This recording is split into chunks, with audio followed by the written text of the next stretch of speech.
Hello guys, আজ আমার আর আমার ছেলের আবদারে আমার বর আমাদের মাটন কিনে খাওয়ালো। তো বাড়িতে এসে মাটনটা ধুয়ে টক দই সর্ষের তেল দিয়ে ভালো করে মাখিয়ে নিলাম। মাটনটা ম্যারিনেট করার পর কিছুক্ষণ রেখে দিলাম।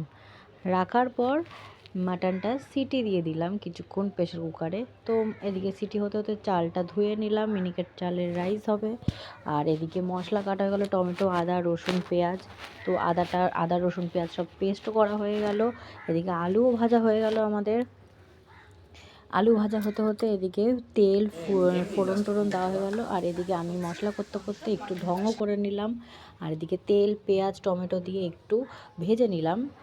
ভাজার পর মাটনগুলো দিয়ে একটু কষিয়ে নিলাম ভালো করে, যাতে খুব টেস্টি হয় খাবারটা, তার জন্য একটু ভালো করে কষিয়ে নিলাম। কষানোর পর দেখো গাইস, এদিকে আমাদের মাটন রেডি হয়ে গেছে। তো সবাই খুব জলদি জলদি খেতেও বসার জন্য উতলা হয়ে গেছে। তো সবাইকে দিয়ে দিয়েছি গরম গরম ভাত আর মাটন। তোমাদের দেখে বলো